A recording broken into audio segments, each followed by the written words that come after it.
All right, we're almost there.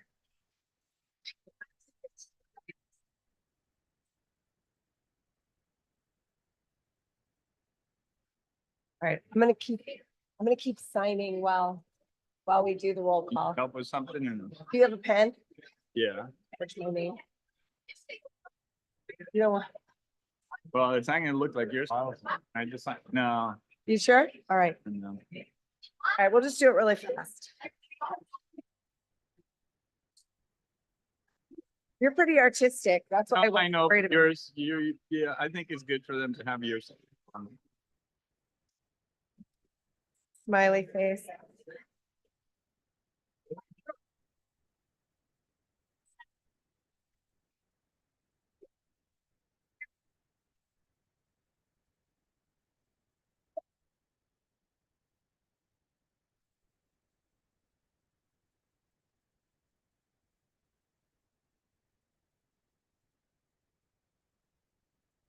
Hey, Megan, do you want us to call off their names?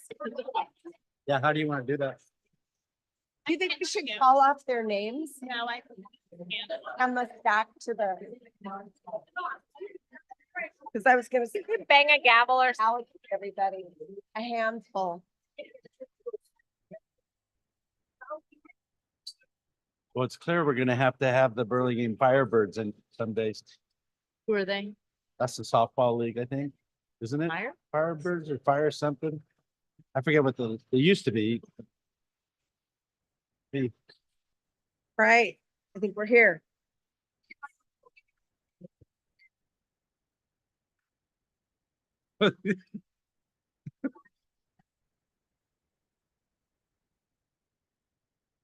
Righty.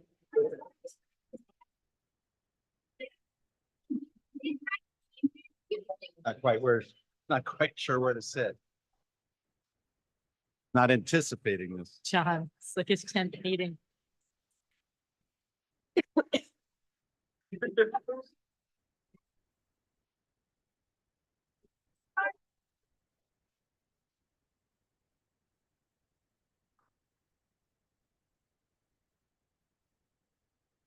Michael, are you responsible for all this? All right, is everyone ready? Everyone? All right, well, welcome everyone to the March 4th Burlingame City Council meeting. This is the biggest crowd that we've had all year.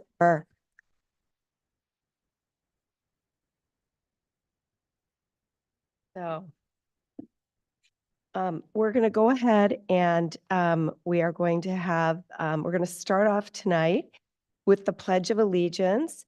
And I'm going to ask all of our soccer players to please stand up and lead us in the pledge. Okay, are you ready? Do you guys know how to start it?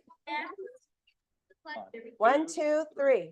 I pledge allegiance to the flag of the United States of America and to the republic for which it stands, one nation under God, indivisible, with liberty and justice for all. All right. Roll call, please. Madam City Clerk. Councilmember Brownrigg, Here. Councilmember Stevenson, Here. Councilmember Ortiz, Here. Vice Mayor Beach. Here. Mayor Coulson. Here. Item number 4, do we have a request for AB 2449 remote? No. None. Okay, great. Report out from closed session. No reportable action tonight, Madam Mayor. Thank you. All right. Upcoming events. I did have our Park and Rec director send us a bunch, but we have a really important event coming up tomorrow. Megan, do you want to take that away for a second? Tomorrow's election day. Hmm. We have one more day from 7 a.m. till 8 p.m. tomorrow to vote and get your ballot in. We do have 3 24/7 operating ballot boxes. So if you have your ballot on you tonight, on your way out, please drop it in our ballot box outside. If you haven't registered to vote, don't worry. You can come in tomorrow, either here or at our community center, register to vote and vote. And of course, grab yourself one of the I voted stickers that are designed by our students in the community. Thank you. Thank you. Thank you very much, Megan. All right, we have a few other announcements from our Park and Rec. You can get your taxes done for free. The AARP Foundation Tax Aid volunteers take the stress out of tax time with IRS certified tax preparation, and it's completely free. This program is open to all ages. I want to tell my daughters that. AARP membership is not required. Appointments are available on Tuesdays through April 9th at the Burlingame Community Center. You have to, or you can call 650-558-7300 to make an appointment. Arbor Day is Wednesday, March 13th at 10 a.m. at Skyline Park. You can help us plant some new trees in celebration of Arbor Day and come and see our beautiful new park up there. And number 3, the Royal Ball is on Friday, March 15th. You can sign up through the Park and Recreation website. Anyone else have any other important upcoming events or anything? Madam Mayor, just to mention on March 13th, it's Arbor, did you mention Arbor Day? Yep. I'm sorry. And then that evening, it's the budget session. Yes. So if anyone's interested in learning more about the Burlingame City budget, we would love all of you to come back. Our future finance cheers are sitting in the room. All right. So with that, we'll conclude upcoming events. And we have one really good, we have a couple of presentations today. So the first one is our AYSO recognition. And I want to say, wait, something about Krakens? Are there Krakens in the room? Are we?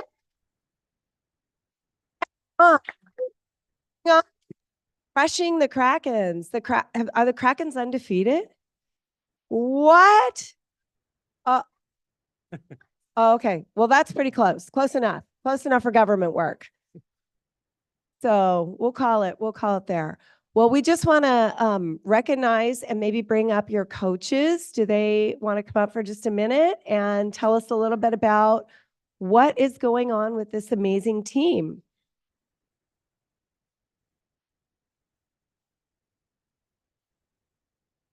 Right on up to the dais there. Okay, so we are the coaches. I'm Leslie. This is Chris. Yep. We are the co-coaches of the Kraken, and we are the Burlingame 12U boys champions this year, and we have made it all the way to the Western State Championship, and so we are very excited to be able to represent our city in just a week and a half in Irvine. In Irvine. All right. That's wonderful. Well, why don't you guys all stand up so we can give you a big round of applause.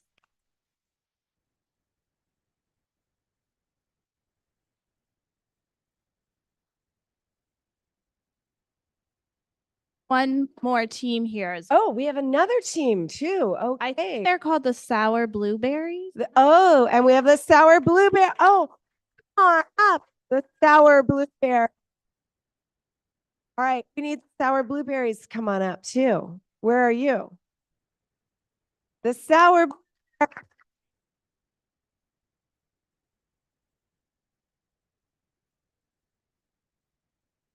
Thank goodness. Vice Mayor Beach and I were really we were hoping that the girls were going to be represented today. So come on over to this side, ladies. Very good. And do you have your coach here? Yeah, all 3 of them are there. All right. Scooch on all the way over. There you go. And why don't your coaches come on up and tell us a little bit about your team as well? All right. Well, I'm Todd. This is Dave and Pat. This is the Sour Blueberries. We're super proud of them. Yeah. It's been an incredible season. It's been a fun season. I think we played lots of games and practices, and just winning has been the icing on the cake. It's been successful, but that's not why we're doing it. It's been a trip, and we've really had a great time. So super proud of them, and we're excited for the next stage and going to Irvine to play in the tournament. And you're going to go to Irvine too. We're going to So Irvine. we're going to have both the boys and the girls represented in Irvine. There Uh, are 4 teams left in each division, Only 4 teams out of the whole state? out of the whole western states. Out of the whole western states? Western states. What's the age group? 12 you 12 girls, 12 yeah. girls. 12 you girls. Same age group. Yeah. Same age group. All right. Well, I mean, Burlingame High School, get ready. You're you're you're gonna have a good thing. So what I'd like to do really quick is have the council come down so we can take pictures with you all. Maybe we'll do one team and then the other. Does that work? Okay. Just so that we can fit everybody into one picture. And then we have some proclamations for each of you. It says the City Council of the City of Burlingame congratulates and recognizes, and every single one of you has your own. This one's for Elizabeth Regan. On the 12U girls team soccer Blueberries, success in representing Burlingame in the Western States Tournament. So each one of you will get one with your name on it for your wall at home on behalf of the City Council. And we really just want to thank you for representing us. And we look forward to hearing about it. And maybe you could do a little write-up that we could put in our new e-news. If you send us off a little something that tells us about your trip and some pictures, it would be a wonderful thing we could include. All right? Yes, please. Does anyone have anything to say up here on the council? I would, if I could, I have a special place in my heart for AYSO. I spent many, many years coaching all the way to U19s. And I just want to remind everybody that this is an all-volunteer organization, that everything that happens is because of parents like you who step up and do what you do. So thank you, thank you, thank you.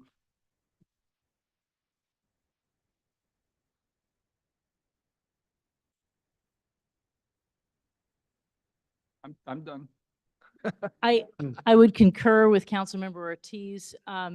Just reminding everybody, there's all different kinds of soccer organizations out there, but in AYSO, the amazing thing is that every single player plays. Everyone is out there who signs up and volunteers to be on a team plays. That means you kids have done amazing things that every single one of you have contributed to going to the Western States Champions. And we have 2 Burlingame teams. It is mind-blowing, absolutely mind-blowing. So congratulations to the players. And as Councilmember Ortiz said, really, it's not possible without the volunteer coaches, the volunteer referees, the volunteer board members that schedule the fields, all these people that create community and work so hard for all of you to play. Just big round of applause to everybody.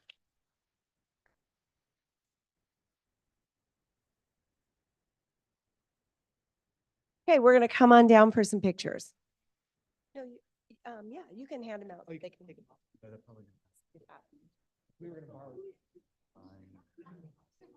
We were gonna have you guys take the pictures first, then we were gonna take. Yeah. Donna, have boys. Of all the boys. Huh? The boys. Oh, okay. Okay, Kraken.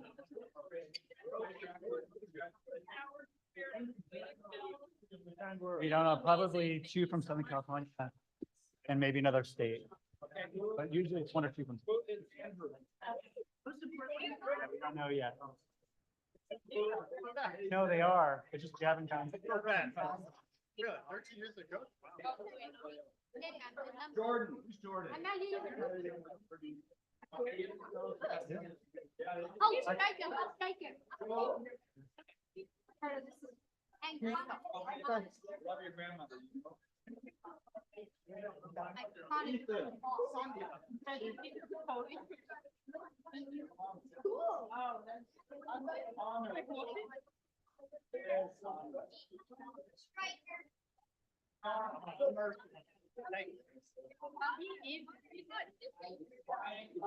He's my ball. He's my ball.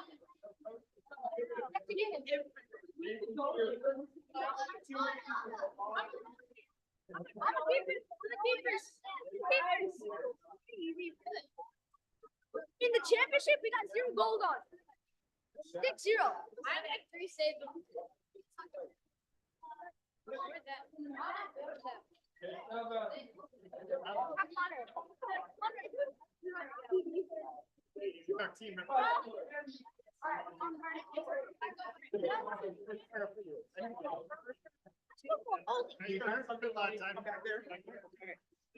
More than 20. Beat him, hit him, hit him, hit him.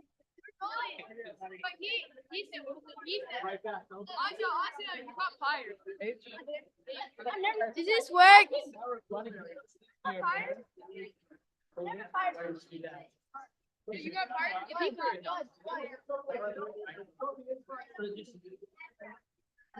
That's if you're short. That's if you're short like Drew. You're a little bit short.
Don't lift it up, Jordan. You're hiding. You're hiding your face. One, two, three.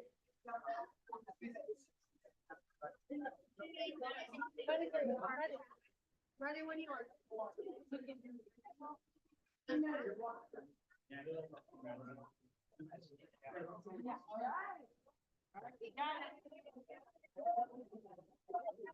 Thank you again. Yeah. Nice to meet you. It's a way to get people here, you know?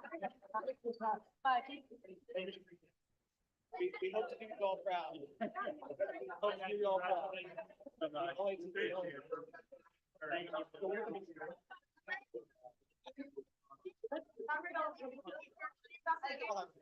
Thank you.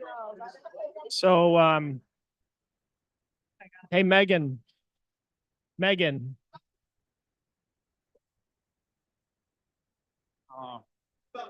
take your time. Yeah. Is this, Huh? can they hear me? No? Can anyone hear me? No? Is that better? Too much noise. So now.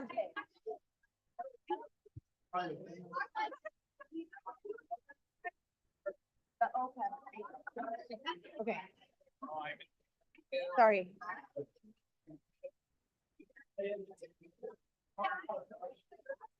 Thank you for putting the OPEB, presentation after the AYSO. We're just. That would be.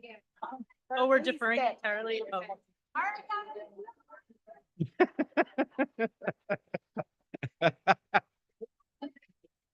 You guys, thank you.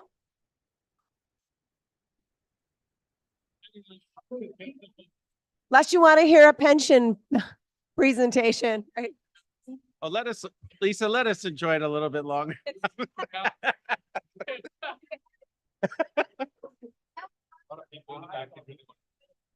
I think Ricardo went out with them.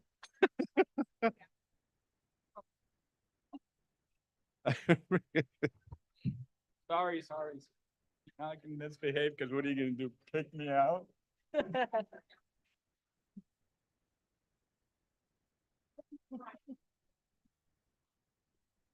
There's like 4 people left. Yeah, I know. There's like no here.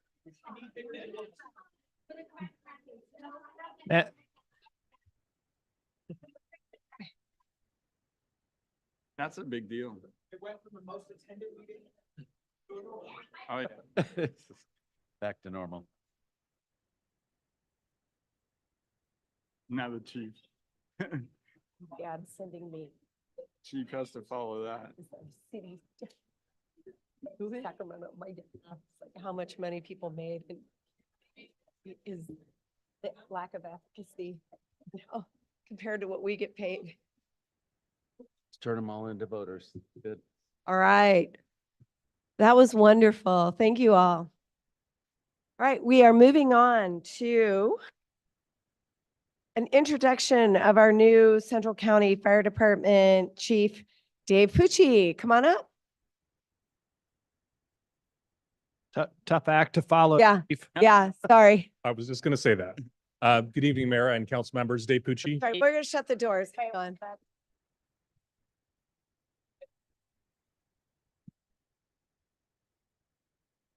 Yeah, this is gonna be much lower energy. Yeah. So, I just wanted to come and just meet you all face to face and let you know that one of the big priorities that I've been working on over the last month is really just to meet as many people as I can, meeting with all the crews. It has been overwhelmingly positive. And it's going to be important for me to establish a relationship with all of you too. I don't want the only time that you see me is at budget time. Hopefully we'll see some other times to be able to see each other. I'm always available for a phone call or if somebody wants to meet for coffee, and would love to have that opportunity to get to know you, and looking forward to a good, positive working relationship for years to come. So that was really all I had. I don't want to take up too much. No, thank you. Does anyone have any questions or comments? Any members? I would just add that we're really looking forward to working with you, both at Central County Fire and also obviously Burlingame, Hillsborough, and Millbrae. So welcome aboard. Absolutely. Thank you. And coming from Rapid City and San Carlos, as a similar relationship with our different elected officials there too. And so that is going to be a priority for me going forward. Look forward to it. Great. Well, yeah, we're thrilled to have you. Happy that we rose to the occasion to attract such a wonderful person to come work with us. It's a great department and there's a lot of possibilities out there. Looking forward to it. Emily, anything? Okay. Okay, thank you. Okay, good. Thank you very much, Chief.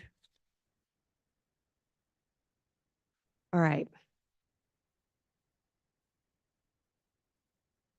Item number C is the review of the city's OPEB. Unfortunately, our presenter was unwell this evening, so we are going to move that item to a later date. All right. So the next is public comment, non-agenda. So this is the time at which anyone from the public who would like to speak on something not on the agenda may do so. And I'm looking around, Megan, to see if anybody sent anything in. We have no cards, no nothing. Okay, great. So we'll go ahead and close public comment. And we have our consent calendar. Does anyone have any items they'd like to pull? Yes, Councilman Brownrigg. Thank you, Madam Mayor. I'd like to briefly discuss items 9F and G. 9F, 9G, right? Anyone else? Yes. Madam Mayor, item I will be pulled because Councilmember Beach, or Vice Mayor Beach, excuse me, has a recusal on that. Okay, so we'll pull that and do that at the end. Yes. Is that okay? Okay, perfect. And members of the public would like to pull item 9H. 9H. All right, so can we get a motion for the remaining items? Madam Chair, I move to approve items 9A, B, C, D, E, J, K. Second. All right, we have a motion by Councilman Ortiz, a second by Councilman Brownrigg. Madam City Clerk, can we take a roll call, please? Councilmember Brownrigg, Aye. Councilmember Stevenson, Aye. Councilmember Ortiz, Aye. Vice Mayor Beach. Aye. Mayor Coulson. Aye. All right, we'll take these items in order. Except for what we're going to do is we're going to take 9F, 9G, 9H, and we'll move I. Is that all right, Marianne? Yes. Great, thank you, Vice Mayor. All right, 9F, please. Thank you, Madam Mayor. And I can't remember which department. Is this a Park and Rec? Park and Rec. So my question is more about the policy of contracting. In this particular case, as I understand it, we put it out for bid. We got different bids. The bids ranged as they do from high to low. And then we decided that we should have added more trees to the, wasn't that the? No, we lost a couple more trees, so we need to take them out of the bid. I see, that's why. So the bids are going to come down from those numbers. Now I understand why you have to rebid it. I misunderstood that when I read it. I will say that my concern was is that when you make a bid, you put a lot of work into it, and then all of a sudden your competitors see what you bid, and then they get to bid down to what you bid. Yeah. So there's an element for me of not doing that too often, but in this case, I can see why you had to. Thank you. And, yeah. All right. Do we want to take that item then for a vote? I make a motion to approve item 9F, Madam. Second. Oh, yeah. Oh, public comment. Yes. Public comment. Do we have any members of the public who would like to comment on this item? All right. Seeing none, we'll go ahead and take a motion. A motion to approve. Second. Okay. We have a motion by Councilman Brownrigg, a second by Councilman Stevenson. Roll call vote, please. Councilmember Brownrigg, Yes. Councilmember Stevenson, Yes. Councilmember Ortiz, Aye. Vice Mayor Beach, Aye. Mayor Coulson. Aye. All right. 9F is down. 9G. And so 9G was also mine, Madam Mayor, and I wanted to really thank Public Works for finally helping Caltrans get over the goal line. This project was completed under Mayor Ortiz 2 cycles ago. And this was part of that project for all this time, and it's finally getting planted. And I think it's going to make a big difference. I did wonder a little bit about the choice of oak and Doug fir. So they're going to be really large scale trees in that area. And I guess I wondered a little bit, is that a good choice for that particular area? But I suppose they must have used a horticulturalist to. Okay, well then I will stand down on questioning the choice. I do think over time it's going to provide a really nice scale and almost a mini forest in those areas near the freeway. So I think that's pretty special, and I just wanted to call it out because they've owed us this project for a long time. Yep. So anyway, thank you. Okay, great. Are there any other comments by colleagues? All right. Do we have any members of the public who want to comment on that item? All right. I'll take a motion then, please.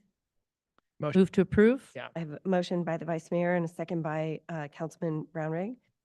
Roll call vote, please. Councilmember Brownrigg, Aye. Councilmember Stevenson, Aye. Councilmember Ortiz, Aye. Vice Mayor Beach, Aye. Mayor Coulson. Yes. All right. Moving on to item 9H, which was pulled by a member of the public. Yeah, I have 2 emails from members of the public. The first email is from Rowan, and he says, I noticed you're putting the finishing touches on the California Drive bicycle facility project Monday evening. This was a wasteful expenditure, and as a Burlingame taxpayer, I simply want to register my discontent with this debacle. The volume of bicycle traffic is negligible, and you put impediments in the roadway for emergency response vehicles. The design is poorly conceived, and its execution is a mess. With El Camino getting a facelift or deforestation and its capacity for traffic being limited, the road diet you've given California Drive is further misguided. In speaking with friends and neighbors, there is very little approval of this mess. Thank you, Rowan. The second email I got is from Benito, and he states, thank you for chance to speak on this item. I know it's on consent, and the staff recommendation is for you to accept the contract work as complete, so you will likely unanimously vote to adopt this resolution. I just wanted to bring to your attention the following facts regarding the contractor's work. 1, at the intersection of Broadway and California, the contractor was supposed to paint at least 2 greenback sharrows in the northbound direction. They painted the green squares but neglected to add the bike sharrow stencils to indicate where bikes are supposed to ride and where drivers are supposed to expect them. Further, they also forgot to paint the stop line for bicycle riders to stop, so it's not clear where to stop. Check it out, please. 2, this contractor also put in the wrong pedestrian buttons on the 3 flashing crosswalks on California Drive. They put in ones that are supposed to be for red, yellow, green traffic lights, not for flashing crosswalk. And to make it worse, the city had to retain the services of another contractor to clean up the work. According to the foreman of the contractor who did the remedial work, this contractor also happened to put in poles that are too thin and too flimsy, so they had to be removed and installed again. We paid twice to get the correct buttons and the proper poles. 3, this contractor also neglected to add any detection for bikes on California, at Oak Grove. If you're in the bike lane in both directions, there is no way for you to trigger the lights, so you would be waiting interminably. There are several anomalies with this contract that it would be good to confirm that all i's have been dotted and t's crossed before releasing the contractor from their responsibilities. We should get what our taxpayer dollars have paid to get. And that is it. All right. Any other comments from members of the public in the audience here? I- All right. Mayor, I'll go ahead. And I'm going to turn it over to us. oh, I'm sorry, I beg your pardon. Yeah. Go I ahead. just wanted, while we were hearing from them, I thought we'd just take it all at once. Okay, no other comments from the public. We'll close public comment and I'll open it up to colleagues for any comments or staff if they would like to respond. Madam Mayor, I wish to invite the Public Works Director up to respond to some of those comments regarding the incomplete bike sharrows, the pedestrian buttons, poles, or detection for bikes on Oak Grove, and whether or not they're in compliance with the contract.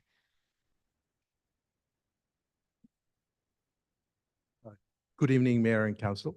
Many of the comments that were mentioned tonight about the incompleteness of the contract, my understanding is that staff confidently believes that the contract items, specifications, plans, the construction items have been completed in accordance, and there have been changes made throughout the project to make sure things are reviewed and reanalyzed and modified as part of the construction contract to make sure things that were not seen during the design times have been addressed. Staff is continuously monitoring the project to make further changes as needed as part of the ongoing monitoring process, and will do so. But from a construction contract point of view, all items of construction have been completed and contractor is due for acceptance. That doesn't mean that we will not be adjusting any items. The numbers of items that were mentioned for the bike boxes and all the other details, I'll invite our senior engineer, Andrew Yang, to comment on that. Good evening, Madam Mayor, members of the City Council. Andrew Yang, Senior Engineer. Yes, we've been communicating with the resident throughout the project. We will continue to work with him regarding addressing all issues. As of tonight, I believe our contractor has done a great job getting the project done within budget on time. I think it will. I recommend that we approve the construction. Thank you very much, Mr. Yang. Does anyone else have any comments? If I could just ask a follow-up, the assertion that work was done incorrectly and then had to be corrected and then we had to pay twice, is that true? Did we have to pay twice for these different items? We found errors from the subcontractors, and some of the cost was actually taken. We created, I believe we had a backcharge on subcontractors, and as the overall project, I believe we're actually it's under budget. Like 0.5% over budget, but it's round target. So we were able to work with the contractor to get it done properly. I confess I'm not entirely clear if the problem was we spec'd the wrong things and therefore we had to pay to get it fixed because it was our mistake, or was it the So the for the flashing beacon, the pose we spec'd at I believe 2 inches thick, and after construction we realized it's actually we believe was better to make it a little bit upsized to 2.5 inches, and that was eventually we had to pay for that difference. I believe so, yes. Okay. That was a design change of the spec? Yes.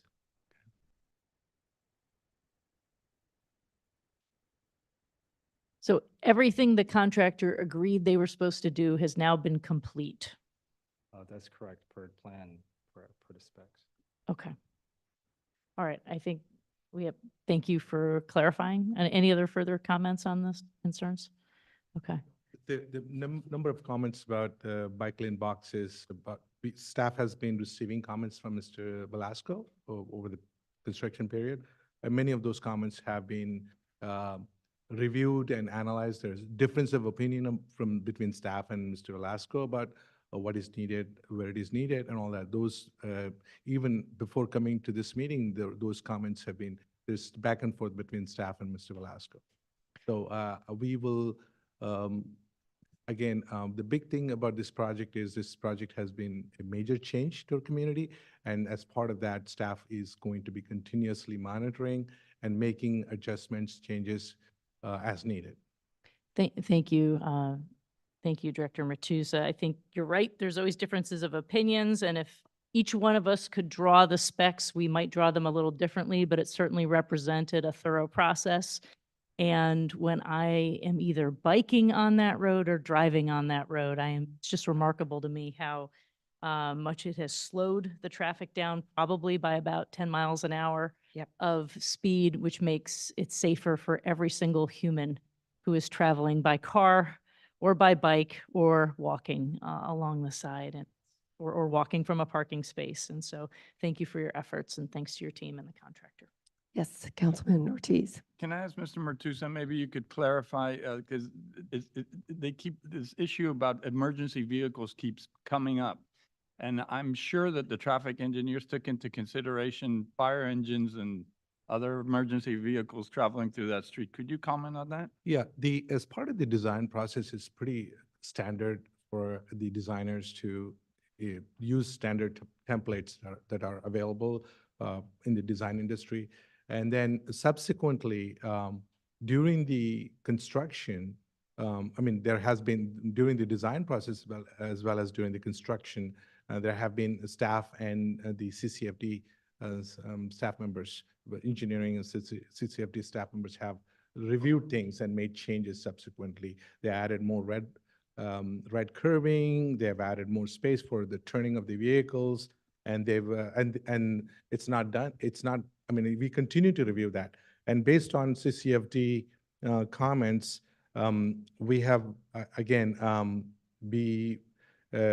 we know that when you narrow the road, there's going to be slower of traffic. But has that slow traffic has made an impact to the CCFD? We don't know that. And CCFD is also concurrently reviewing that. And we are exchanging back and forth data to see if there is any changes we need to do as a result of that. We have added signal changes to make sure that CCFD signal vehicles are able to move through faster. But during peak hours, we are continuously seeing if there is an impact, and we are unaware of any impact to CCFD at this time. Great, thank you. Good to know. Anyone else? Yeah.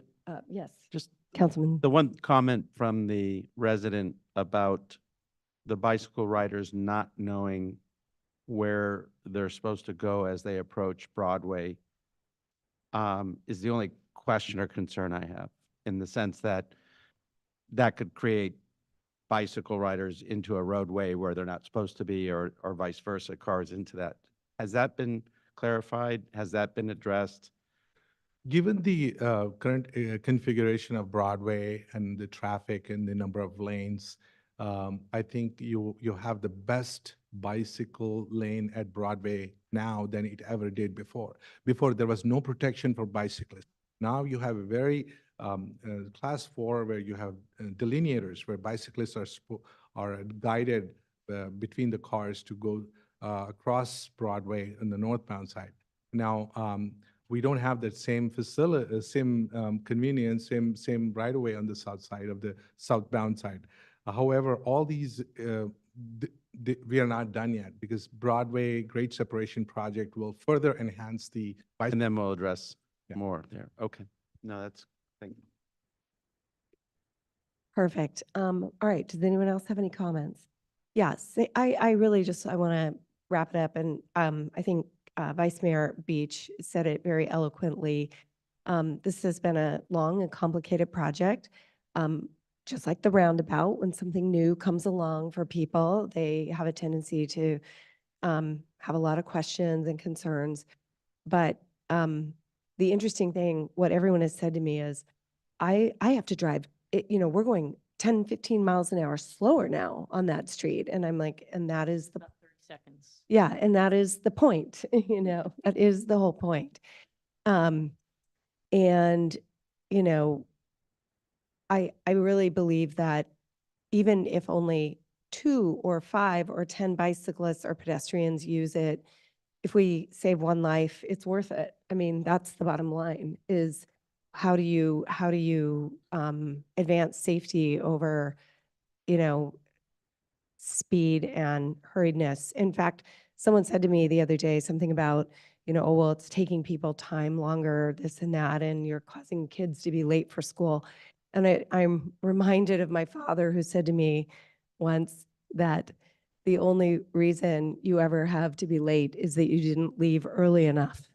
And so, I think that's the new, got to be the motto, right? Like, leave earlier for school, plan ahead, try to give yourself a little extra time on the street. But I did see a young bicyclist riding there on my way out to the airport the other day, helmet on, very responsible, obeying all the traffic rules, participating on an electric bike, doing it responsibly. And I really think if we can just continue to reinforce all the good things about it, people will use it and people will appreciate it. I know especially you're on that side of the town, Michael, and Councilman Brownrigg and Vice Mayor Beach and Councilman Ortiz tend to use it more from that side of town. But overall, it's been complex, but I appreciate the staff hanging in there and continuing to work with us on it. Thank you. Thank you. All right. So do we have someone who would like to make a motion? I'm happy to make a motion to approve item 8H, 9H, sorry. I'll second. 9H, we have a motion by Councilman Brownrigg and a second by Vice Mayor Beach. Roll call vote, please. Councilmember Brownrigg, Yes. Councilmember Stevenson. Yes. Councilmember Ortiz. Yes. Vice Mayor Beach. Yes. Mayor Coulson. Yes. And if I may, Madam Mayor, Yes, of course. what is so clear around the world and around this country is that as roads become safer, more people start to bike. Yeah. It's not that they're all out there and now we've made it a bike lane for them. It's that's what will get them out there and get people out of cars. And by the way, slowing things down, as you so well said. Yeah, exactly. All right. We are going to move on to, oh, yes, please, Vice Mayor. Madam Mayor, I need to. Oh, yes. The room and recuse myself on item 9I. So Okay. start that process. Thank you.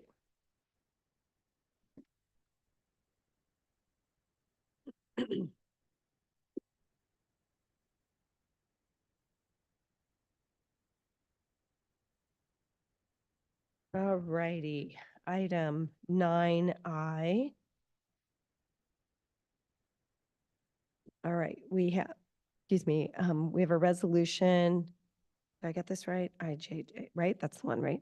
Adoption of a resolution authorizing the city manager to execute an amendment number 3 to the professional services agreement with Good City Company for contract planning services related to life sciences project at 1300 Old Bay Shore Highway. Madam Mayor, may I ask, since this wasn't actually pulled, may we just move to a motion? Yeah, I just want to let the public know. And the reason that Vice Mayor Beach has recused herself is her husband, I believe, has a business relationship that somehow ties into this. So out of an abundance of, respect and caution to the process, she has recused herself. So with that, if anyone would like to make a motion. I'd be happy to make a motion to approve item 9I. All right. We have a motion by Councilman Brownrigg and a second by Councilman Ortiz. We can have a roll call vote. Oh, did we take public comment? No, sorry. Yes. Yes, you do need to. Yes, public comment. Any members of the public who would like to comment on this item? Item 9I. Okay, nothing. Then we'll go ahead and move for a roll call vote. Councilmember Brownrigg, Aye. Councilmember Stevenson, Aye. Councilmember Ortiz, Yes. Mayor Coulson. Yes. Okay, great. We'll bring the vice mayor back. And while she's coming back, we will get ready for our next item, which is item 10A, introduction of an ordinance of City of Burlingame, amending Chapter 8.16, smoking of the Burlingame Municipal Code to allow for on-site consumption of hookah, shisha tobacco, and adding a new Chapter 8.19 tobacco retailer permit. So I'll turn it over to our Assistant City Attorney, Scott Spansale.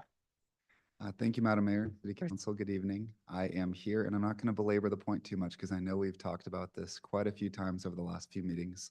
But at our last public hearing on this item, the City Council asked if we could provide additional notice to Walgreens, Safeway pharmacies, to make sure that they were aware this would potentially be taking away their ability to sell tobacco at those stores. And Councilmember Brownrigg also asked if we could study a little more into whether the state law should be mirrored. And we come back to you today, having done those two things. Following the meeting that same week, we discovered that Safeway does not sell tobacco in Burlingame, so that was essentially no notice needed. And that two Walgreens locations in the city, one on Broadway and one on Burlingame Avenue, do sell tobacco. So we sent a FedEx with a copy of the ordinance and a cover letter explaining what the ordinance would do to both of those locations. And we also had someone from our community development department hand deliver the same to them as well that same week. Great. But with that, I'm here today to answer any questions. Otherwise, a recommended procedure to do the first reading of the ordinance is in your staff report. But of course, I'm happy to answer any questions. So. All right. I'm going to go ahead and open it up to colleagues if anyone has questions or comments. You want comments or just questions? If you have, are you guys okay with comments right now too? All right, good. Just comments are fine. Yeah. Comments and questions are fine. Thank you, Madam Mayor. Appreciate staff's good work on the follow-up. And just for point of record, I certainly appreciate all the work that's been done and the clarification. You know, as we deliberated this, you know, I had preferred that we didn't make an exception to our flavored tobacco ban and follow the county ordinance so they could handle enforcement. So I won't be voting in support of it, but it's not because of the work that staff has done over the last few weeks. So thank you for that. Just wanted to make that point of clarification. All right. Any other comments? Otherwise, I'll open it up to public comment. Thank you, Madam Mayor. And I said this privately to staff, but I do appreciate the tolerance of colleagues to allow this item to slip and the work of staff. As I said privately to the city attorney team, I think government, especially when we're taking something away, need to go the extra mile to make sure people know that this is happening and they have a chance to comment. So I really appreciate the extra time and the effort to make sure not just once, but twice we reached out to them in two different formats. So I appreciate that. I will be voting in support. We don't need to relitigate the backdrop, but I think this is a good compromise for Burlingame. All right. What I am going to do is go ahead and conduct the public hearing on the proposed ordinance. And then we can circle back around and council will then have an opportunity to make any additional comments based on what they hear from the public. But I just wanted to kind of set the framework there. All right, so I'm going to go ahead and open it up to any members of the public who would like to make a comment. Megan, do you have anything, if nothing written in? No members of the public. And I think part of the reason that we don't have a lot of public comment right now is because we've had this on, I think, at least a half a dozen times, and we've had extensive public comment over and over again. And this is just sort of a cleanup at the very end. So I do appreciate how often, I think this is one of the, probably the most significantly commented items of the last year. We had hundreds and hundreds of people came and provided input and feedback. Business owners, you know, representatives of various special interest groups. And, you know, I appreciate how the council absorbed and dignified all of the positions and the points of view that all the different speakers and commenters had. So with that, I'll go ahead and just close public comment. And we will, should we bring the ordinance back for adoption at a future council meeting? So we need a vote right now. So Madam, I'll take a motion.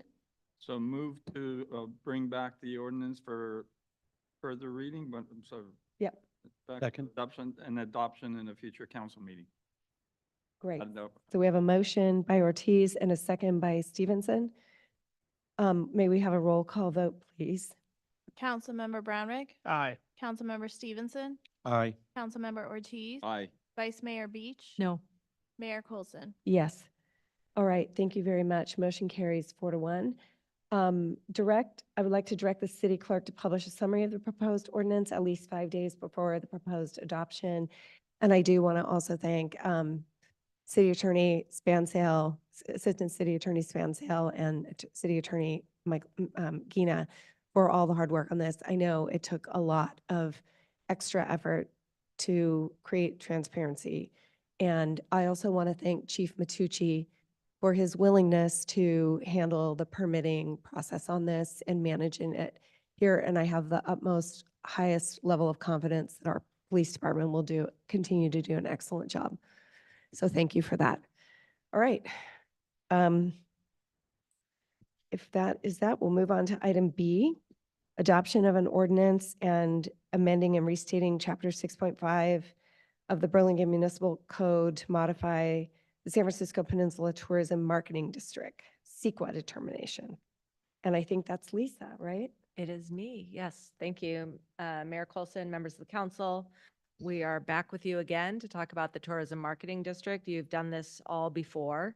The change this time is that the Tourism Marketing District is adding the city of Foster City, which wasn't ready to join up the last time around, and they are now.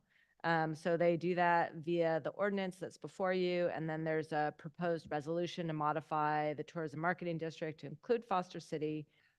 I won't go through all of the nitty-gritty of it all because you've heard it before, but we have the staff report for you. If you have any questions, City Attorney and I are available. John Hutar is here from the Tourism Marketing District.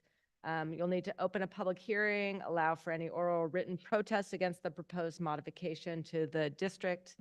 After the public hearing is closed, you declare whether a majority of businesses within the district have submitted a protest, and then go forward with the ordinance and the resolution. And with that, I'm happy to answer any questions.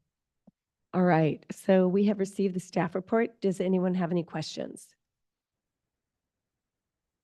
No? Okay. We will open this to the public. Do any members of the public have any comments?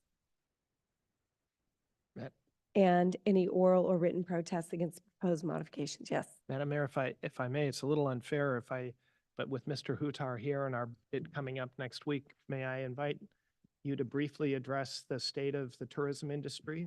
Sure. Let's, what we'll do, let's finish through this work and then could we conclude with that? Would that be okay? That work for everyone? All right. Okay, great. So Mr. Hutar, do come closer. Don't go away.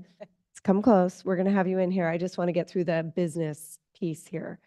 All right. So we had, I'll open the public hearing. Are there any written or oral protests against the proposed modifications? Did we get anything, Megan, in that? Okay. Looks like we have none. We'll go ahead and close the public hearing. And it does not look like there was a majority protest was received, so the council can adopt the proposed ordinance. If I have a motion, please. Madam Mayor, I make a motion to adopt the proposed ordinance and direct the city clerk to publish a summary of the ordinance within 15 days of adoption. Second. Thank you. We have a motion by the Vice Mayor and a second by Councilman Stevenson. Should I do a compound? Can I do one? Yes. I would appreciate if we could do two separate. Two separate motions. All right. Okay. Pause there. So we'll do Part A. So roll call vote. Councilmember Brownrigg, Yes. Councilmember Stevenson, Yes. Councilmember Ortiz. Yes. Vice Mayor Beach. Yes. Mayor Coulson. Yes. All right, and now we will do B, which is adopt the proposed resolution amending the SF Peninsula Tourism Marketing District to include the city of Foster City. I second the mayor's motion. Thank you. Mayor makes the motion. Councilman Brownrigg seconds. All those in favor or roll call vote? For Brownrigg, Aye. Councilmember Stevenson, Aye. Councilmember Ortiz, Aye. Vice Mayor Beach, Aye. Mayor Coulson. Aye. Welcome, Foster City. We are very happy to have you. All right, so with that, I would love to invite John Hutar up. We are so fortunate to have Mr. Hutar reside in Burlingame and always be available at our meetings for these important updates. And given we are having our budget session coming up in just a few weeks, a week, yes, 1 week, we'd really love to hear a little bit about what's going on with the industry. Well, good evening, Mayor Coulson, Vice Mayor Beach, council members. Thank you for the invitation. Thank you for the action you just took that administratively took care of some leftover business. We are off to a good start. I'm happy to report. The statistics for January are in, and countywide hotel occupancy and average rate combined were up just over 3%. And nearly 10% for the SFO Burlingame corridor of hotels. We treat that as one population. As you peel that layer back, the transient business about even with last year, but group has seen about a 30% growth and a little bit in airline crew. And intuitively, that makes sense. There are less business travelers, which would fall in the transient segment. So what we are seeing through the SFP sales efforts, where in years past, prior to COVID, we would see a lot of declines. We have a lot of business travelers. We have other solid business will pass on these groups. So we've seen that go up significantly, which is positive for our team and positive for our efforts. The news cycles are very hard to discern, right? There's good economic news and layoffs, and those layoffs tend to be Bay Area tech companies. The good news, bad news, it's unfortunate for anyone to lose their position, but a lot of the companies are based here, but the workers may be more affected in other communities. So our outlook is quite rosy at this time. We'll touch wood that keep going. On the tourism marketing district, we now have identified our advertising agency with the new funds, the public relations agency. We just seated our chief sales and marketing officer on our staff. So as this new budget comes in, we want to be ready to seize the moment and keep adding back and make it even more robust. Thank you. Wonderful. Does anyone have any questions? Just a huge thanks for your leadership through all of this, Mr. Hutar. I have Oh, one The village, thank you. one quick question. Yes. So I believe our TOTs 14%. Is that what our 12. 12? We're Sure. 12? Yeah. Okay. And which I think is good, because I think keeping ourselves really competitive in this environment is going to be great. So I'm not asking in a way to say like we should raise it, but I'm asking, I've heard other cities are raising or have worked to try to raise their TOT. Do you think we become more attractive if our TOT is lower? It helps the sale in some market to some. So like the airline? Yes. The party line for me is always don't increase taxes. Yeah. But it is, I'm sure staff will look at it and at an appropriate time, you will revisit that and make your determination. But in this market, anything that does not create a headwind is a very good thing. Yeah. If that makes sense. Okay, perfect. Just wanted to figure that out. Thank you very, very much. Appreciate it. Have a nice evening. All right, John, take care. All right, now we are moving on to section 11, staff reports and communications, public comment. This is the worst item of the night. Agreed. An item that we are all very, very, very sad to have on. In fact, I think the meeting's over right now. We're gonna just like call it right now. Meeting adjourned. Meeting adjourned. Yeah. Meeting adjourned. We're not gonna ever deal with this. Public comment? Yeah, exactly. The item that we have before us is 11A, which is a discussion of an impending city council vacancy and direction on filling the seat. Very, very, very sadly, we received Councilman Ortiz's resignation letter effective April 15th. We really appreciate that you were willing to hang on with us for a little while we saw all this work. There will be plenty of time for accolades and appreciation and crying and tears and everything. But tonight's business is about the procedure by which we will refill that seat, which will be new because it's a districted seat, not an at-large seat. So with that, I'm going to turn this over back to Lisa, who's going to go ahead and give us an update on the proposed process. Thank you, Mayor Coulson. So this is regarding a certain somebody I used to think of as a friend who decided to leave me. Wasn't very. I don't know if Kiki still likes you. She might be upset with you also.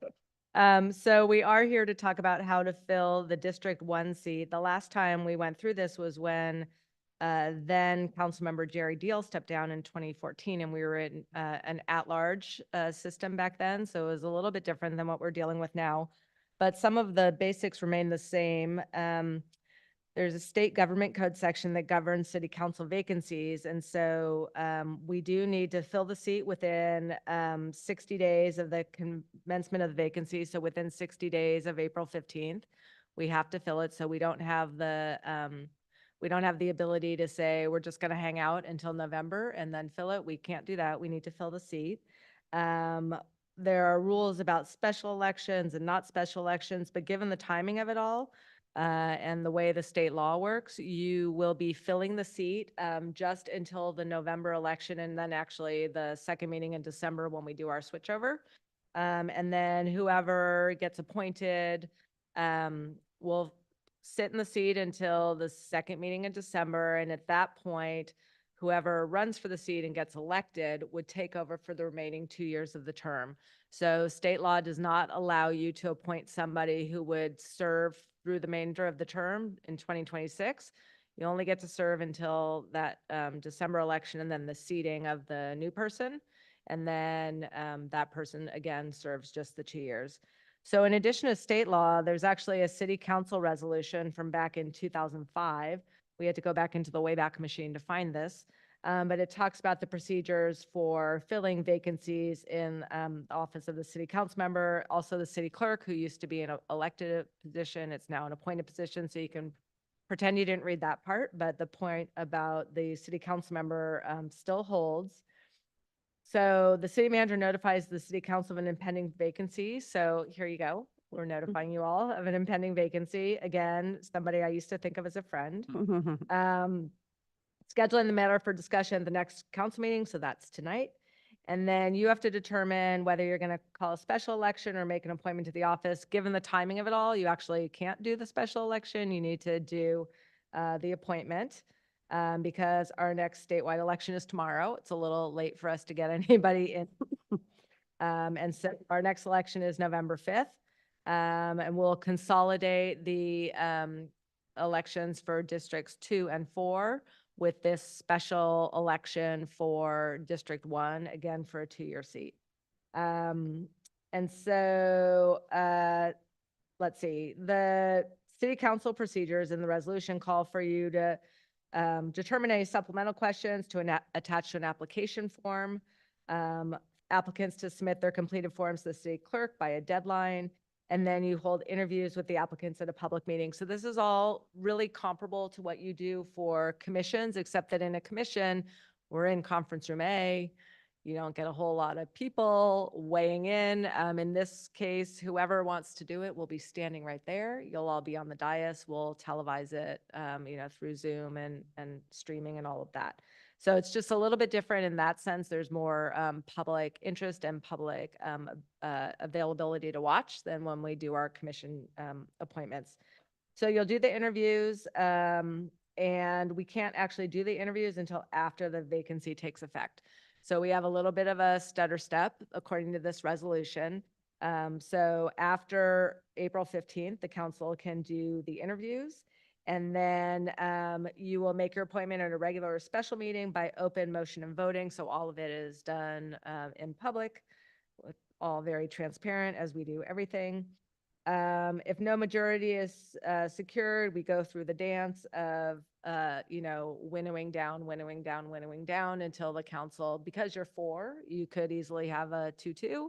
You might have a 4-0, you might have a 3-1, whatever it happens to be.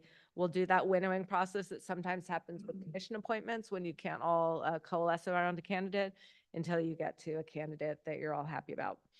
And then the city clerk will call on council members in a different order if we get to that step. So it's not always, 1, 2, 3, 4. It could be 3, 2, 1, 4, like whatever it happens to be, so that, the same person isn't always having to go first. What's different this time around from 2014 is that the person appointed, so any applicant has to actually reside in District 1. Last time it could be anybody from anywhere. This time they have to actually reside in District 1. We do have maps of the districts on our website, and when we put out information, we'll put out that information about what the boundaries are for District 1. And then they're appointed to the seat. Again, they'll serve until December 16th, which is the council's second meeting in December. And then at that point, whoever's elected on November 5th will be sworn into office, and they'll serve for 2 years. And so we provided, so a couple things we need you to do. You can follow the adopted procedure, which is, again, from a resolution back from 2005. If you want to deviate with that, if you want to do interviews before the vacancy actually occurs, then you would need to give us direction to do a new resolution to supersede the resolution that we have here. And so that is certainly available to you, but you would have to rescind and then give us direction. We'll bring back a resolution. So we couldn't bring back the new resolution until the next council meeting at the earliest. So we're still a little ways out. And then we have given you a draft application. And really, we took what San Mateo used when they had a recent vacancy, and we slapped our logo on it and made a couple other little tweaks here and there. But it was an application that worked for them. So we thought we'd give it to you as a base to start from if you had any guidance or changes that you wanted to make to that. I also provided for you the form we used in 2014 so that you can see what we did last time. We're asking for a little bit more information and giving a little bit more direction this time. And so I think that's it. I don't know if our city attorney wants to add anything to what I've talked about. This was a joint effort with the city attorney and the city clerk, so we're all kind of working through this process together. Okay. Do you have any, did I miss anything? I would just add that on the website, it's not just maps that we have. We also have, you can put your address in. Perfect. Verify that you're in District 1, and we can make sure that once the application is out, we put that in the e-news and on social media so that anyone interested can kind of see where they live. Okay, perfect. And the only other thing I'd add to the very thorough presentation is that tonight it's just a discussion item. The council is not taking any actions, but you're just giving us direction. All right. So I'm going to go ahead and put questions out, and then we'll open it up to members of the public for comment, and then we'll go ahead and give direction. So does anyone have questions? I have a silly question. So if we decided to change it so that I could be involved in the process, by the time we get it changed, it's April 15th, right? I mean, there's not really time to change it. So that's really. Well, we can bring a resolution at the next council meeting, but we do want to have a little bit of time for people to do their applications. Yeah. So no. it's tight. It's tight. Okay, fine. Sure. Well, I You think, can always participate as a member of the public. I probably will. but begs the bigger, larger question, which is if that's the process that is preferred, we should set it up now for the future. So in the event that somebody else had to resign or leave, so the question really is, do we want the person who has had to vacate the office to be involved in the process from the dais as opposed to as a member of the public? Is that correct, Lisa? Can that happen? Yeah, again, it's a little tight, but it can happen. You could conceivably change do the resolution at the next council meeting, which is the 18th, and then set a deadline for, a couple weeks later, and then do the interviews on Councilmember Ortiz's last night. Or for that. It's just a little tight. That's I would also caution that we might want to be doing noticing in other languages that this opening is available, and noticing in other languages is tricky. That'll take a little time. And the newspapers that specialize in Chinese or Spanish aren't published as regularly as the papers. So, The journal. so I think for this particular situation, we might be up against the wall a little bit. How does the council feel about a future situation? Would you want to go through this with Councilman Ortiz now and then amend the process proactively for something in the event of any kind of a change in the future? I mean, I'm not anticipating anybody will resign, but people get sick or. And you don't have to actually make that decision tonight. If No. it's not going to apply now, you could all. Yeah, out, we could think and then someone could bring it as a future agenda item, a process change that you want to make down the road. Yeah. Right now, we're really just talking about, are you good with what's set up? Do you want to use the application we came up with? Do you want to appoint a subcommittee to work on the application? Like that kind of stuff is what we're looking at. Okay. So let's go ahead and ask if there's no questions specifically, I will open it to the public and then we can come back and go through that. All right. So Megan, were there any public comment on this item? All right. No, the city clerk, Megan Hasselshire, wrote in that she was disappointed that we're going through this. Oh. I think there was I think Deputy City Clerk was also very disappointed. Vincent Hasselshire also reported. Yeah, there was a pep parade for sure of disappointment and tears. All right. So if there are no members of the public who want to comment on this, then we'll go ahead and close public comment, and I will open it to colleagues for suggestions or thoughts as to how they would like to start this process. Go ahead. Yes, Councilman Brownring. Just a couple of things. One, I was here for the last appointment process. I can't quite remember. Was it like interviewing a commissioner where we asked the same questions of each applicant? I think so. Yeah. I don't honestly remember it all, but I think for fairness sake, you should ask the same questions. And Yeah. then as we do with, when we're doing interviews of potential staff members, everybody gets the same questions, but if you have follow-ups, you do follow-ups. So I think that, to be fair to all candidates is probably a way to handle it. So I would like to make a comment and see how colleagues feel. I do recall in the last time we did this, it was important to some, important enough that it was, if not a question, it was certainly implied that the person running to fill the 6-month gap would probably not run in the election. And I would like to submit that that's not a good filter. I would like to submit that we should allow anybody who gets appointed to run and not feel bad about it.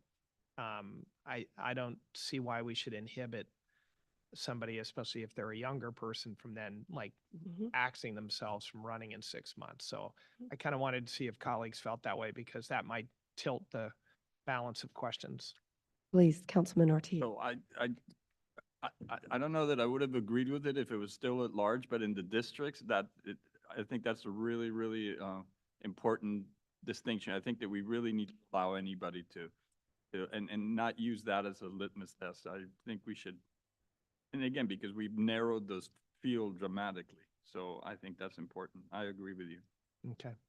Yeah, I would echo that. I think the process ends with the voters deciding.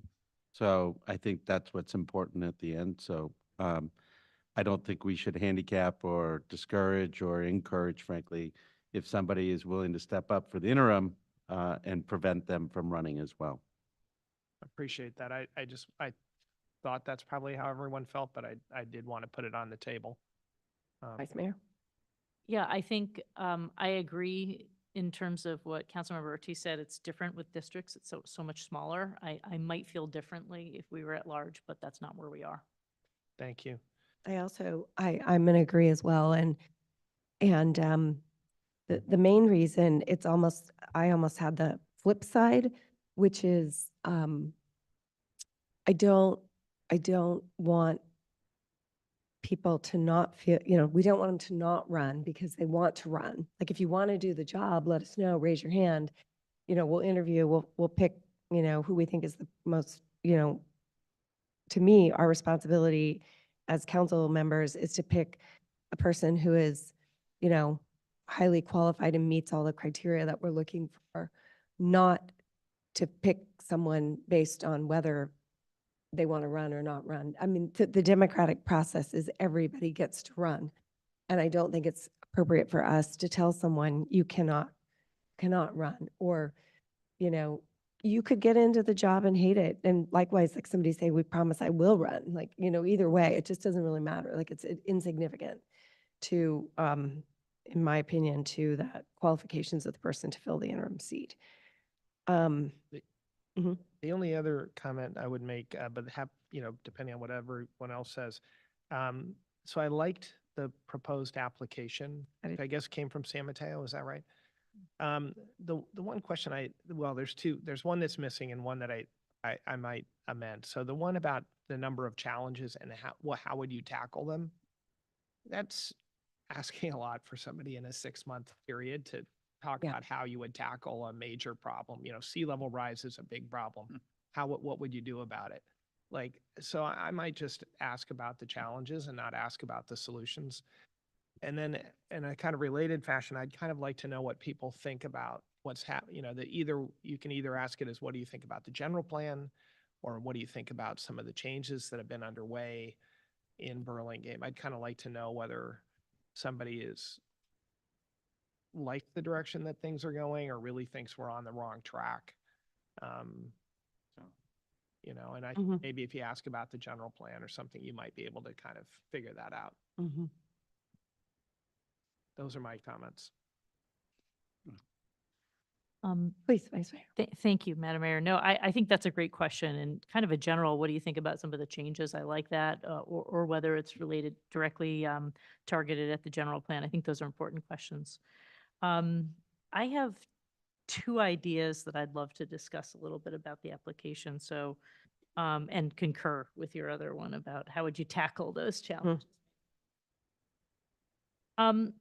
One thing that I liked in the 2014 application that's different in the, I guess, San Mateo version, I like how it specifically asks public offices listed like commissions, boards, council appointed subcommittees. I think that's really important to draw that out because that's very specific experience. I would also like a block like we used to have in the application where it talks about present, previous community service, public service, or other civic involvement where they have a chance to list it rather than asking the question as this current San Mateo version asks. I think we could be here all night long. Yeah, I listening agree. to who is co-chair of what committee, but I'd kind of like to know that. I'd just like to have it in writing and digest it and substance. So Yeah, 100%. because I think that's important to ask. So that's my one. Thank you for considering that. The other one that gave me pause, and I'm curious to hear how it hit colleagues. There's a section on the San Mateo version, which did not exist in the 2014 version, asking for endorsements. I totally saw that too. And I'm just thinking this is such a short turn, and any of us who have been in the political world, like it is a time intensive, very political process to sit down and have coffee with people that you may know so well. It kind of depends on your bucket. And that's just asking a lot of candidates right now. And I think people can public comment or write in, but I'm hesitant to start an endorsement war on the application. I don't know. I'm open to consideration that maybe it's efficient to have listed there, but it just gave me pause. Or is that what we really want to do? Okay, perfect. Let's just hang that for a second and go to. Yeah, thank you. I feel a little conflicted only because if that question was asked of me, I don't think I would be able to fill anything out. It might be a showstopper. Yeah. So I think we need to be conscious of this is an interim appointment and separate from a campaign. And I think some of those questions were very much centered around the Democratic Party or Republican, whatever party construct in the mind of the people trying to fill a vacant position. And I think that is for the campaign. They can do that on the side, even if they want to submit for this interim position. So that would be my only guidance, I guess. So Okay, but pro endorsement block or anti-endorsement? Anti. Yeah. yeah, and my thought, I totally agree with that. And I said, if you do have endorsement, there's people who feel strongly about you, they can submit letters, they can submit comments to public comments. So yeah, we can leave it at that. I agree. I would, having seen this happen and go on in other cities, I feel very strongly that our council will keep the decorum and the procedure and the process, the integrity of it, and the collegialness that we've always experienced here. And I know that, you know, we will have a very high standard for that. And I know I guess we do have to allow the public to comment on people. My big concern is that, you know, there are some people who can be very difficult or not nice, you know, like just how tolerant do we have to be about public comment? Like if somebody sends in a comment of like, you know, really hatred, visceral, mean stuff, like this person's a certain race or this or that, and I'm not going to support him. Like, how does that play into it? So so it's the lawyer answer. It depends, Yeah. right? So, the law favors the expression, but there are limits to that as well, right? And so, I think that certainly if it's a written comment, right, that staff will hopefully have the time to be able to see it. And if we need to edit it because of things that are unacceptable, right, that we might be able to do that. It becomes a little harder if it's a live comment. But I think that what you're identifying is something that all public agencies, cities, counties, special districts are grappling with right now. Nobody has a blueprint or, clear direction on how we do it. We collectively, public agencies are all facing that challenge. So to that effect, then, I think if the process is, you know, we have our set of questions, we ask, the people respond, we have to open it up to the members of the public for comment. I do think it will be important then to allow the applicant to have a moment of like rebuttal or closure in order to potentially rebut. I mean, you know how public comment is. People can walk up and just say something that's not true. And, you know, I hope we don't get to that, and I don't think we will, but I just want to sort of think through the potential. And so I think that kind of a process where we asked questions, we interview. I really hate this forum where we're up here and they're down there. I don't like it much. I'm not sure if it would make sense to do maybe more of a special meeting in the community center where it's a little less intimidating for people. Yeah. And in the social hall upstairs on a special evening, not at a regular council meeting. I would be happy to put that extra work in if staff is willing to do it. I don't know. I just don't like this we're up here, you're down there, you're answering, people are behind you. It just feels very uncomfortable. I think that's a good idea. A great point. Can I just say one thing about that? The camera angles in the community center, we would have to really work on them. The one thing I noticed at our meeting, while it was great to hear from the public, it wasn't always easy to see the member of the public that was speaking. Whereas here, when they're at the dais, you get a good, clear shot of them and them speaking and whatnot. It was a lot more difficult because the cameras are coming down from the ceiling. Maybe we have our table and then there's the side table or something, and they don't have to stand up at Yeah, the podium. you don't see them as clearly. Can you hear them? I'm not so worried about seeing, I'm worried about hearing. So we can noodle on that a little bit, but I just, we can think about that.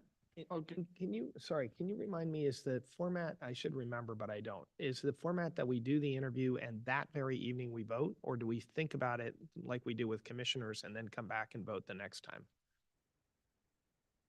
I honestly can't remember what you did the last time, so I think it's up to you. If you do it at a special meeting, you could certainly come back at the next regular meeting, and then you don't have a big gap. If you just stuck with council meetings and you waited, you're just postponing a 2-week or longer if it's, a 5-month. Colleagues feel about that, about sort of snap judgment? No, I think I'm probably not going to be involved, but here's my opinion. I think we should do it where you do the interviews, get there, and then take it home and wait till the next meeting to make your vote so that you have time to think about it and process everything. Because a lot of times with the commissions, I have to go through my applications and my notes and kind of rank the people, and I need to do that process. If it's immediate, it gets a little difficult. Last time you had a meeting on October 15, 2014, which is when you interviewed, and then October 20th at the regular meeting under staff reports when you voted. So I like that cadence. I don't know how other people feel. I think that's. I would echo that, yeah. Can I make another comment about the venue that you were just discussing? One of the things that we need up here is the ability to communicate under a stressful circumstance. If you can't stand at that podium and say your piece, then you're probably not the right person for here, because we have a room full arguing against what we're doing. You need to have the ability to get through that, and so being able to speak under fire and be able to be articulate and get through it is important. I think that's a way to see what the person looks like under fire. Interesting. I take that point, Councilmember Ortiz, but I think for many people, I remember I felt really stressed just being interviewed in conference room A for a planning commission. Like just looking at 5 people I didn't know that well was stressful. And so I do think if the mayor, I really would leave this with the mayor and the city clerk, but if the mayor were to decide to put it in the community room to try to, to sort of make it less formal, I still think there's lots of stress for anybody who shows up and has people in the audience listening to them. Okay, so I think what we've decided, we can do the 2 days, the 2 different times. I'll work with city clerk on location. We'll deal with the logistics of it. We'll get out dates. I also appreciate the vice mayor's identification of the endorsement language. Personally, I would just remove that. Yeah. I don't think we need people out campaigning for endorsements. You can, and there might be, someone might want to write a letter on behalf of 3 people and say, I could live with any of these 3 people, they're all great. And I think that gives, and some people may want, need a little confidence to, have somebody supporting them, and they can do that through public comment or sending in a letter, which is absolutely fine.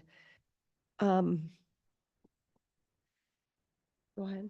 I have one other thing that just occurred to me, sorry, and I know it's a little freeform, but would anybody else be interested in adding a question, whether it's a written question or a discussion question, what are the top 3 policy areas that interest you the most?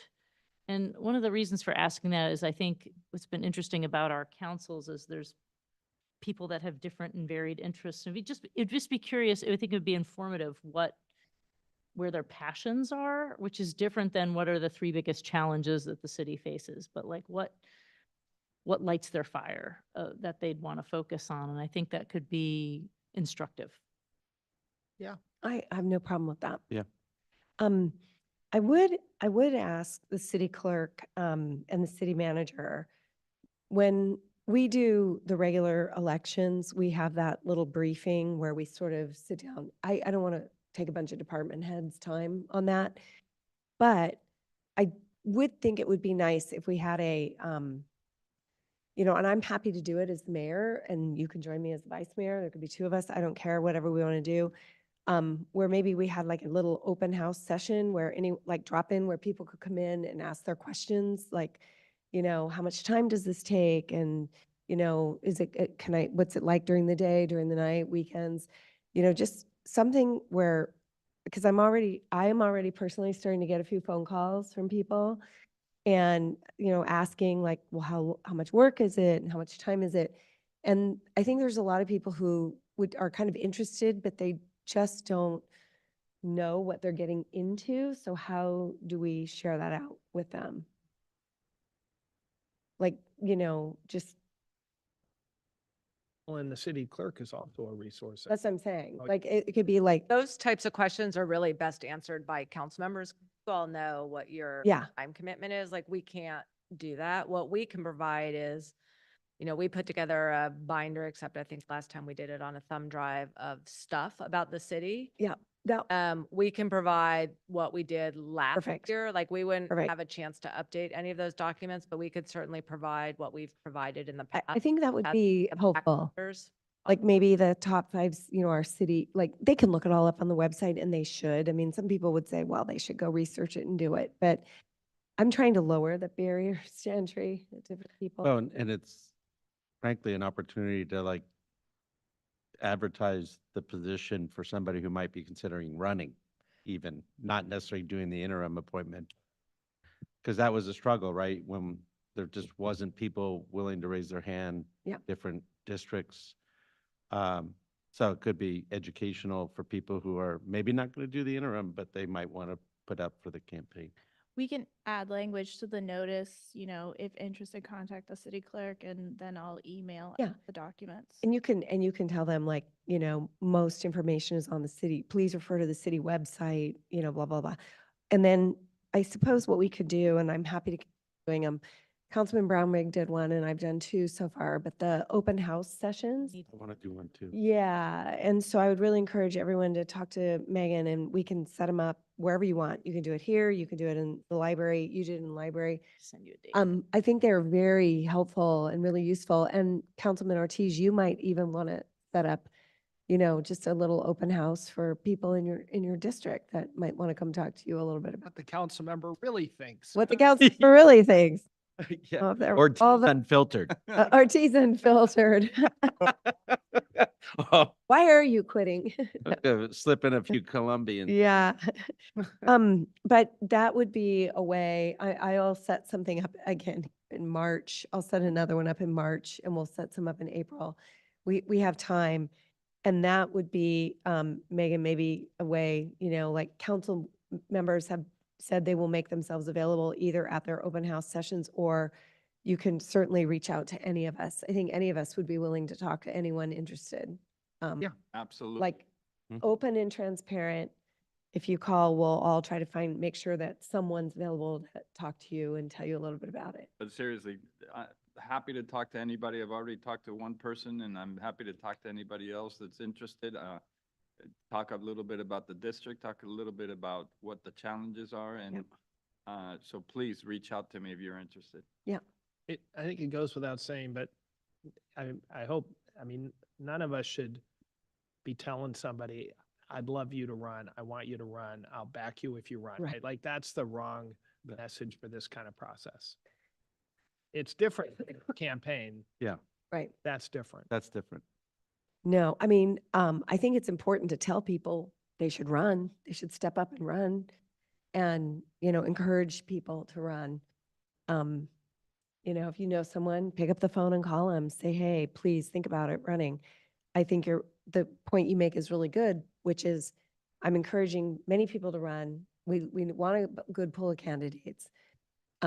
It's basically, inappropriate to promise a vote or guarantee that you'll back anyone. I mean, you can't. We have to listen to the public. We have to listen to interviews. So any candidate who is considering applying should not be sad in any way or, discouraged in any way because any of us don't say, hey, I'm gonna. Well, to further that, any public comment in support of any of the candidates is going to discourage others from running. So I think that's huge. That's incredibly important. So I think Is it too mundane to talk about how long each interview should be? Which, I think we should definitely set a time yeah. limit. But probably not the 10-minute. No, I'd say Probably more like 30 minutes. depends on, let's see how many candidates we get. Okay. Yeah. There's 2 candidates, we can do a half an hour. Yeah. If it's 20 candidates, we're gonna do 15 minutes. Yeah. I have, and this is after the fact, but once we appoint somebody, we all sit on different regional boards. Mhm. That's a lot to ask of somebody for an interim position for even 6 months. But what's the thinking that So right now, what I'm gonna do is, Lisa, City Manager Goldman sent me the list of all of Councilman Ortiz's responsibilities. I've gone through them. I'm the backup on a couple of them, so we're gonna just sort of take that. We may have a gap, a few meetings where we just don't have them covered. It's okay. It's not the end of the world. But I also think that if this person steps up to run, it's no different than a brand new person stepping in. I think they are entitled to take a, I'll sit down with them and go through the list and this is what he had. Do these dates and times work for you?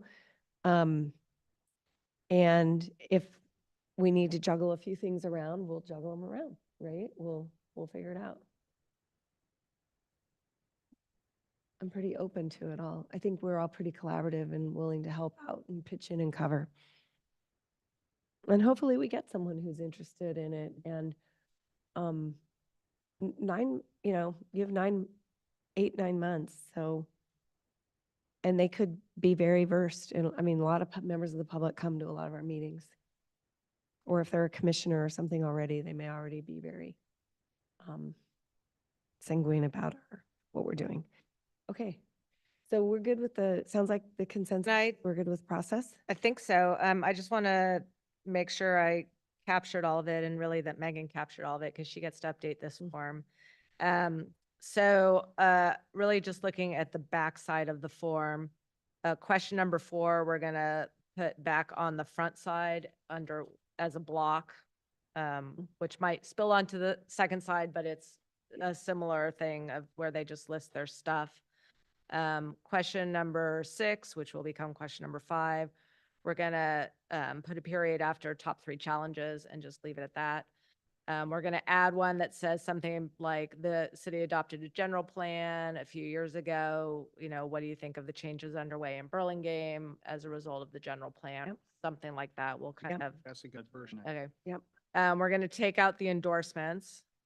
In terms of a deadline for applications, if we get the application turned around by the 8th, do you want people to have a long time to fill it out? Do you want to have the applications due on April 5th, which gives them basically a month? Do you want us to give less time? You can't do your interviews until after the 15th.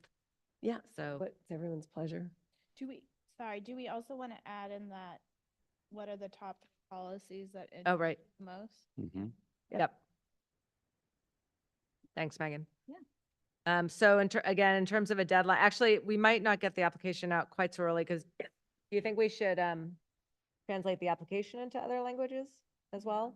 So let's say the application is not going to go out for another couple, like a week or two. So then maybe your deadline is the 12th of April.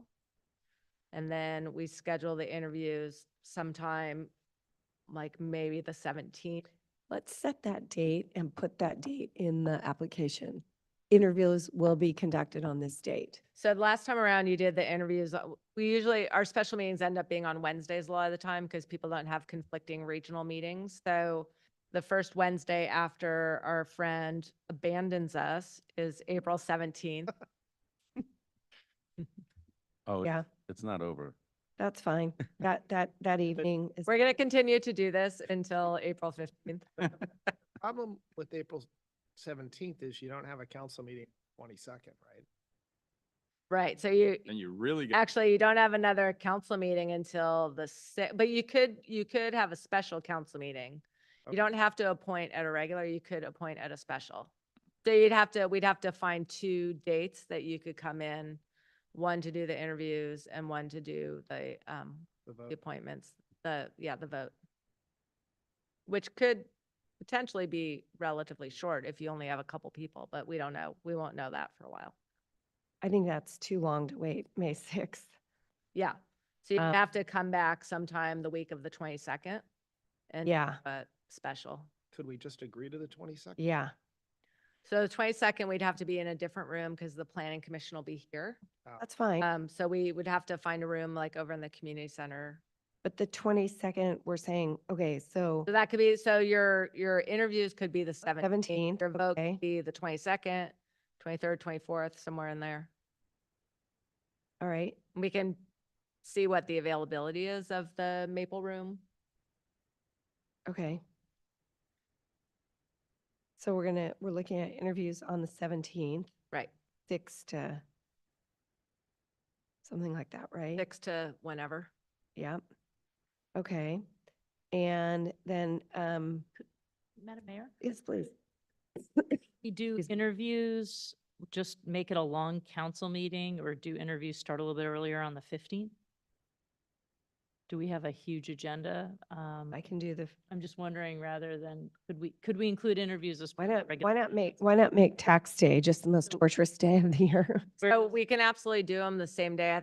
There was discussion about maybe going to a different room and having a different, although then there was maybe people should be in the hot seat. So it's really up to you all. I mean, We'd like fewer nights that work. yeah, the idea would be Councilmember Ortiz, maybe if he resigns that day, he steps off the dais and then we begin that night while we're all here. Or At a regular council meeting? regular council meeting, we do the interviews. So we We would adjourn the regular meeting and then have a special afterwards, I think would be the way it would go, right? That works. Yes. Would timing be weird? Yeah, we're going to be inviting people in at 9 and 10 o'clock at night. Yeah. And just on the agenda itself? It is hard to say when we would start them. Yeah. What about the 10th? So that's the challenge of we're not supposed to interview anyone until after the person. Again, we can change that. We're just we run into issues with translation. What date did we agree for the apps to be in?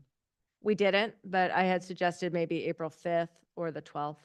I think we need, Make it earlier? yes. Some of these logistics depend on whether we were interviewing 2 or 12. Yeah. So we could say that applications are due on, March 29th. Yeah. Want to do that?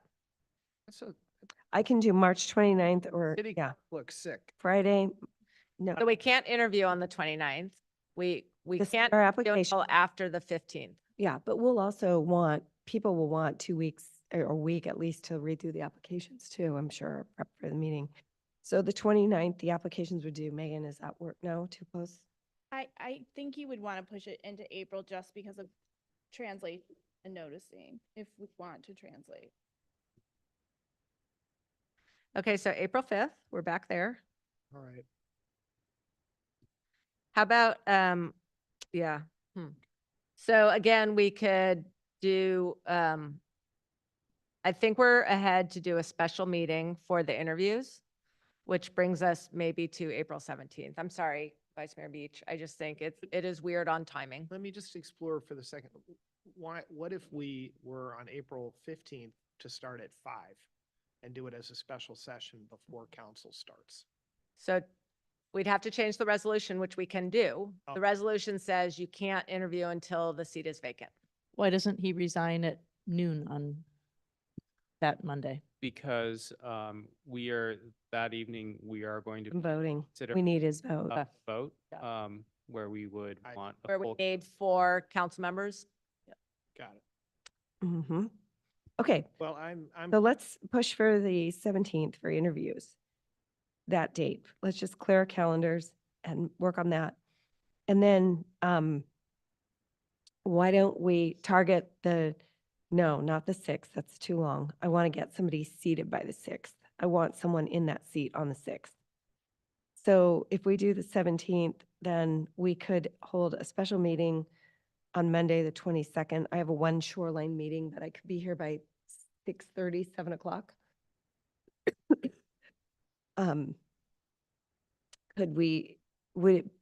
Would it be appropriate to do it in conference room A, or does it have to be here? No, I think we'd want to do it in a place where we can Hold public? have public and have video.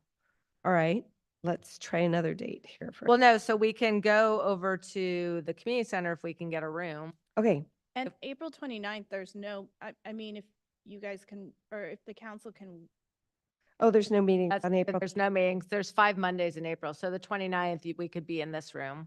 Okay, And then they're still seated before The the next council meeting. wow. 17th, followed by the 29th, and they're seated on the 6th. Yeah, Correct. unfortunately, Councilwoman, I'll be at that meeting. I'm just going to be remote.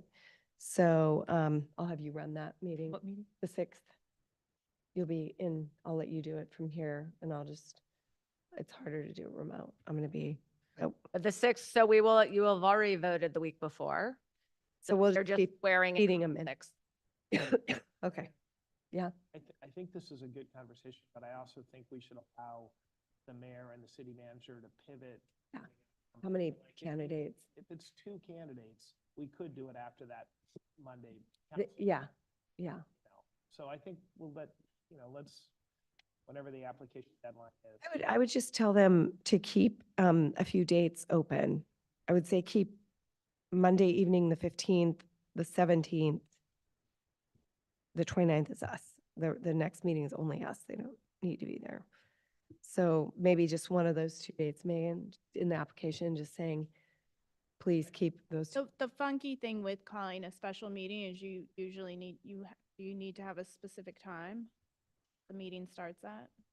Well, yes, you do, but it can start anytime after that. Okay, yeah, You could just say 7:01 and not Yes. really start till 9:30. That's correct. Right. okay.